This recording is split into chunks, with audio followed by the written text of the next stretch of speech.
ಮಗು ಗುಂಡಾಗಿ ದಪ್ಪ ಆಗಬೇಕು, ಮಗು ಇಷ್ಟಪಟ್ಟು ಬೇಬಿ ಫುಡ್ಡನ್ನು ತಿನ್ನಬೇಕು ಅಂದರೆ ಈ ಒಂದು ಬೇಬಿ ಫುಡ್ ರೆಸಿಪಿನ ಖಂಡಿತ ಟ್ರೈ ಮಾಡಿ. ನಾನಿಲ್ಲಿ ಒಂದು ಸ್ವಲ್ಪ ಅವಲಕ್ಕಿನ ತೊಗೊಂಡಿದ್ದೀನಿ. ಅವಲಕ್ಕಿನ ನೋಡಿ ಕ್ಲೀನಾಗಿ ತೊಳೆದು ಅದನ್ನು ನೀರನ್ನು ಬಸ್ದು ಇಟ್ಟಿದ್ದೀನಿ. ಅವಲಕ್ಕಿನ ನೆನೆಸಿ ಇಟ್ಟಿದ್ದೀನಿ. ನಂತರ ನೋಡಿ ಕ್ಯಾರೆಟನ್ನು ತೊಳೆದು ಸಿಪ್ಪೆನ ತೆಗೆದು ಕ್ಯಾರೆಟ್ ತುರಿ ಕೂಡ ರೆಡಿ ಮಾಡ್ಕೊಂಡಿದ್ದೀನಿ. ಒಂದೆರಡು ಗಂಟೆಗಳ ಮುಂಚೆ ಹೆಸರುಬೇಳೆನ ಕ್ಲೀನಾಗಿ ತೊಳೆದು ನೀರಿನಲ್ಲಿ ನೆನೆಸಿಡಬೇಕಾಗತ್ತೆ. ಹೆಸರುಬೇಳೆ ಕೂಡ ನೋಡಿ ಕ್ಲೀನಾಗಿ ತೊಳೆದು ನೆನೆಸಿಟ್ಟಿದ್ದಾಗಿದೆ. ಇವಾಗ ಈ ಬೇಬಿ ಫುಡ್ ರೆಸಿಪಿನ ಪಟ ಅಂತೇಳಿ ಮಾಡ್ಬೋದು. ಯಾವ ಥರ ಅಂತ ನೋಡೋಣ ಬನ್ನಿ. ಪಾತ್ರೆನ ಕಾಯೋದಕ್ಕೆ ಅಂತೇಳಿ ಇಟ್ಟಿದ್ದೀನಿ. ಕಾದ ನಂತರ ಅದಕ್ಕೆ ಸ್ವಲ್ಪ ತುಪ್ಪ ಹಾಕಿ ನಂತರ ಜೀರಿಗೆನ ಹಾಕಿದ್ದೀನಿ. 1 ಸ್ಪೂನ್ ಆಗೋಷ್ಟು ತುಪ್ಪ ಹಾಕಿದ್ದೀನಿ. ನಂತರ ಜೀರಿಗೆನ ಹಾಕಿದ್ದೀನಿ. ನಂತರ ತುರ್ಕೊಂಡಿರೋಂಥ ಕ್ಯಾರೆಟನ್ನು ಹಾಕಿ ನೋಡಿ ತಿರುಗಿಸ್ಕೊಂಡಿದ್ದೀನಿ. ಇವಾಗ ಬೇಳೆನ ಕ್ಲೀನಾಗಿ ತೊಳೆದು ನೆನೆಸಿಟ್ಟಿದ್ವಲ್ಲ, ಆ ಬೇಳೆನ ಹೆಸರು ಬೇಳೆನ ಹಾಕ್ಕೊಂಡಿದ್ದೀನಿ. ನೋಡಿ ಮಗು ತುಂಬ ಇಷ್ಟಪಟ್ಟು ತಿನ್ನುತ್ತೆ. ಈ ಒಂದು ಬೇಬಿ ಫುಡ್ ರೆಸಿಪಿ ತುಂಬಾ ರುಚಿಕರವಾಗಿರುತ್ತೆ. ಖಂಡಿತ ಟ್ರೈ ಮಾಡಿ. ಇವಾಗ ಬೇಳೆನ ಹಾಕಿ ಒಂದ್ಸತಿ ಚೆನ್ನಾಗಿ ತಿರುಗಿಸ್ಬಿಟ್ಟು ತುಪ್ಪದಲ್ಲಿ ಹುರಿದ್ರೆ ಆಯಿತು. ಇವಾಗ ನೀರನ್ನು ಹಾಕ್ಕೊಳ್ತಾ ಇದ್ದೀನಿ. ಒಂದು 2ರಿಂದ 3 ಕಪ್ ಆಗೋಷ್ಟು ನೀರನ್ನು ಹಾಕ್ಕೋಬೇಕಾಗುತ್ತೆ. ಪಟ ಅಂತ ಮಾಡೋದ್ರ ಜೊತೆಗೆ ನಾನು ಹೇಳಿದಾಗೆ ಈ ಒಂದು ಬೇಬಿ ಫುಡ್ ರೆಸಿಪಿ ಮಗು ಇಷ್ಟಪಟ್ಟು ತಿನ್ನುತ್ತೆ ಮತ್ತು ಈಸಿಯಾಗಿ ಡೈಜೆಷನ್ ಕೂಡ ಆಗುತ್ತೆ ಮಗುಗೆ. ಈ ಒಂದು ಬೇಬಿ ಫುಡ್ ರೆಸಿಪಿನ ನೀವು 7 ತಿಂಗಳು ತುಂಬಿರೋ ಅಂಥ ಮಕ್ಕಳಿಗೆ ಮಾಡಿ ಕೊಡಬಹುದು. ಖಂಡಿತ ಟ್ರೈ ಮಾಡಿ, ತುಂಬಾ ಟೇಸ್ಟಿಯಾಗಿರುತ್ತೆ. ಇವಾಗ ನೋಡಿ ರುಚಿಗೆ ತಕ್ಕಷ್ಟು ಚೂರು ಉಪ್ಪನ್ನು ಹಾಕಿದ್ದೀನಿ.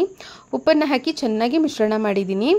ಇವಾಗ ಇದು ಕುದಿ ಬರ್ತಾ ಇದೆ. ಚೆನ್ನಾಗಿ ಬೇಳೆ ಅನ್ನೋದು ಬೇಯಬೇಕಾಗುತ್ತೆ. ಈ ರೀತಿ ಮಧ್ಯಮ ಉರಿಯಲ್ಲಿಟ್ಟು ಲಿಡ್ಡನ್ನು ಕ್ಲೋಸ್ ಮಾಡಿದ್ದೀನಿ. ನೋಡಿ ಇದು ಉಪ್ಪು ಬರ್ತಾ ಇದೆ. ನಾವಿಲ್ಲಿ ಬೇಳೆನ ಬಳಸಿದ್ದೀವಿ, ಕ್ಯಾರೆಟನ್ನು ಬಳಸಿದ್ದೀವಿ, ಜೀರಿಗೆನ ಬಳಸಿದ್ದೀವಿ. ಇದೆಲ್ಲ ಏನಂದರೆ ಮಗುಗೆ ಜೀರಿಗೆ ಬಳಸಿರೋದ್ರಿಂದ ಹೊಟ್ಟೆ ಸಂಬಂಧಿತ ಸಮಸ್ಯೆ ಬರಲ್ಲ, ಚೆನ್ನಾಗಿ ಜೀರ್ಣ ಕೂಡ ಮಾಡ್ಕೊಳ್ಳುತ್ತೆ, ಡೈಜೆಷನ್ಗೆ ಒಳ್ಳೆಯದು. ಕ್ಯಾರೆಟ್ ಬಳಸಿರೋದ್ರಿಂದ ಮಗು ಆರೋಗ್ಯಕ್ಕೆ ತುಂಬಾ ಒಳ್ಳೆಯದು. ಯಾರೆಲ್ಲ ಮಕ್ಕಳು ವೀಕ್ ಇದ್ದಾರೆ, ರಕ್ತಹೀನತೆ ಸಮಸ್ಯೆ ಇದೆ ನಮ್ಮ ಮಗುವಿಗೆ ಅಂತೆಲ್ಲ ಕಮೆಂಟ್ ಮಾಡ್ತಿರಲ್ಲ, ಖಂಡಿತ ಈ ಒಂದು ಬೇಬಿ ಫುಡ್ ರೆಸಿಪಿನ ಟ್ರೈ ಮಾಡಿ, ತುಂಬಾ ಒಳ್ಳೆಯದು. ಈಗಾಗಲೇ ನಾನು ಸಾಕಷ್ಟು ಬೇಬಿ ಫುಡ್ ರೆಸಿಪಿ ವಿಡಿಯೋಗಳನ್ನು ಶೇರ್ ಮಾಡಿದ್ದೀನಿ. ಆ ಎಲ್ಲ ರೆಸಿಪಿಗಳನ್ನು ಟ್ರೈ ಮಾಡಿ. ಎಲ್ಲ ಕೂಡ ಮಗುಗೆ ತುಂಬಾ ಹೆಲ್ತಿಯಾಗಿರೋವಂಥ ರೆಸಿಪಿನ ಶೇರ್ ಮಾಡಿದ್ದೀನಿ. ನೋಡಿ ಇವಾಗ ಬೇಳೆ ಅನ್ನೋದು ಬೆಂದಿದೆ. ಇವಾಗ ನಾನು ಕೊನೆಯಲ್ಲಿ ಅವಲಕ್ಕಿನ ತೊಳೆದು ನೆನೆಸಿಟ್ಟಿದ್ನಲ್ಲ, ಅವಲಕ್ಕಿನ ಹಾಕ್ಕೊಳ್ತಾ ಇದ್ದೀನಿ. ಅವಲಕ್ಕಿನ ಹಾಕಿ ಚೆನ್ನಾಗಿ ಇದನ್ನು ಮಿಶ್ರಣ ಮಾಡಬೇಕು. ನಿಮ್ಮ ಮಗು ಖಾರ ತಿನ್ನೋಕ್ಕೆ ಇಷ್ಟಪಡುತ್ತೆ ಅಂದರೆ 1-2 ಕಾಳು ಮೆಣಸನ್ನು, ಕಪ್ಪು ಕರಿಮೆಣಸು ಬರುತ್ತಲ್ವ, ಅದನ್ನು ಕುಟ್ಟಿ ಪುಡಿ ಮಾಡಿ ಹಾಕ್ಕೊಳ್ಬೋದು. ಸ್ಪೈಸಿಯಾಗಿ ಕೂಡ ಚೆನ್ನಾಗಿರುತ್ತೆ. ಇವಾಗ ನೋಡಿ ಲಿಡ್ಡನ್ನು ನಾನು ಕ್ಲೋಸ್ ಮಾಡಿದ್ದೀನಿ. ಮಗುಗೆ ಶೀತ ಆಗಿದೆ ಅಂತಂದಾಗಲೂ ಕೂಡ ನೀವು ಈ ರೀತಿ ಪೆಪ್ಪರನ್ನೆಲ್ಲ ಹಾಕಿ, ಅಂದರೆ ಮೆಣಸನ್ನೆಲ್ಲ ಹಾಕಿ ಮಾಡಿಕೊಟ್ರೆ ತುಂಬಾ ಒಳ್ಳೆಯದು. ನೋಡಿ ಶೀತ ನೆಗಡಿ ಎಲ್ಲ ಬೇಗ ಕಮ್ಮಿ ಆಗುತ್ತೆ. ನೋಡಿ ಇವಾಗ ನಾನು ಅವಲಕ್ಕಿನ ಹಾಕಿ ಲಿಡ್ಡನ್ನು ಕ್ಲೋಸ್ ಮಾಡಿ ಚೆನ್ನಾಗಿ ಬೇಯಿಸ್ಕೊಂಡಿದ್ದೀನಿ. 2 ಯಾವ ಥರ ಬ್ಲೆಂಡಾಗಿ ಚೆನ್ನಾಗಿ ಬೆಂದಿದೆ ಅಂತ ನೋಡ್ತಾ ಇರ್ಬೋದು. ಇವಾಗ ಒಂದು ಸ್ಮ್ಯಾಶರ್ನ ತೊಗೊಂಡು ಚೆನ್ನಾಗಿ ಈ ಥರ ಮಸ್ಕೊಳ್ತಾ ಇದ್ದೀನಿ. ಒಂದು ನಿಮಿಷ ಈ ರೀತಿ ಕ್ಲೀನಾಗಿ ಮಸ್ಕೊಂಬಿಟ್ರೆ ಬೇಬಿ ಫುಡ್ ರೆಸಿಪಿ ರೆಡಿ ಆಗಿಬಿಡುತ್ತೆ. ನೋಡಿ ಅಂದರೆ ಸ್ಟಾರ್ಟಿಂಗಲ್ಲಿ ನಾನು 1 ಸ್ಪೂನ್ ತುಪ್ಪ ಹಾಕಿ ಅದಕ್ಕೆ ಜೀರಿಗೆ ಹಾಕಿ ನಂತರ ಕ್ಯಾರೆಟನ್ನು ಹಾಕಿದ್ದು, ತುಪ್ಪ ಜೀರಿಗೆ ಹಾಕಿದ್ದು ಕ್ಲಿಪ್ಪಿಂಗ್ ಮಿಸ್ ಆಗಿಬಿಟ್ಟಿದೆ. ಕೊನೆಯಲ್ಲಿ ಕೂಡ ನಾನು 1 ಸ್ಪೂನ್ ಆಗೋಷ್ಟು ತುಪ್ಪನ ಆ್ಯಡ್ ಮಾಡಿದ್ದೀನಿ. ತುಪ್ಪದ ಫ್ಲೇವರ್ ಕೂಡ ತುಂಬಾ ಚೆನ್ನಾಗಿರುತ್ತೆ. ಇವಾಗ ನಾನು ಸರ್ವಿಂಗ್ ಬೌಲ್ಗೆ ಹಾಕ್ಕೊಳ್ತಾ ಇದ್ದೀನಿ.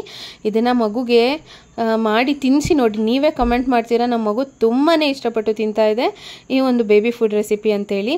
ಮಕ್ಕಳಿಗೆ ಈ ರೀತಿ ಮನೆಯಲ್ಲೇ ನಾವು ಆದಷ್ಟು ಹೆಲ್ತಿಯಾದ, ಟೇಸ್ಟಿಯಾದ, ರುಚಿಕರವಾಗಿರುವಂತಹ ಬೇಬಿ ಫುಡ್ ರೆಸಿಪಿಗಳನ್ನು ಮಾಡಿ ತಿನ್ನಿಸೋದ್ರಿಂದ ಮಗು ಕೂಡ ತುಂಬ ಇಷ್ಟಪಟ್ಟು ತಿನ್ನುತ್ತೆ.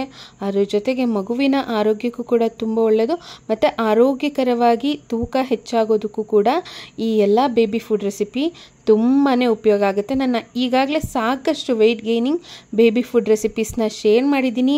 ಎಲ್ಲ ವಿಡಿಯೋಗಳನ್ನು ಐ ಕಾರ್ಡ್ ಮತ್ತು ಎಂಡ್ ಸ್ಕ್ರೀನಲ್ಲಿ ಕೊಡ್ತೀನಿ. ತಪ್ಪದೆ ಎಲ್ಲ ವಿಡಿಯೋಗಳನ್ನು ನೋಡಿ ನೀವು ಕೂಡ ಎಲ್ಲ ರೆಸಿಪಿಗಳನ್ನು ಟ್ರೈ ಮಾಡಿ ನಿಮ್ಮ ಮಗುಗೆ ತಿನ್ನಿಸಿ. ಎಲ್ಲ ಮಕ್ಕಳು ಆರೋಗ್ಯ ಕೂಡ ಚೆನ್ನಾಗಿರಲಿ, ದಷ್ಟು ಪುಷ್ಟವಾಗಿ ಆರೋಗ್ಯಕರವಾಗಿ ಮಕ್ಕಳು ಬೆಳೀಲಿ.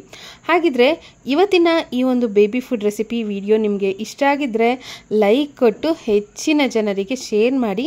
ಹಾಗೆ ಯಾರೆಲ್ಲ ಚಾನಲನ್ನು ಸಬ್ಸ್ಕ್ರೈಬ್ ಮಾಡ್ಕೊಳ್ದೆ ನೋಡ್ತಿದ್ದೀರಾ, ದಯವಿಟ್ಟು ಸಬ್ಸ್ಕ್ರೈಬ್ ಮಾಡಿಕೊಂಡು ಸಪೋರ್ಟ್ ಮಾಡಿ. ಮುಂದಿನ ವಿಡಿಯೋದಲ್ಲಿ ಬರ್ತೀನಿ. ಧನ್ಯವಾದಗಳು.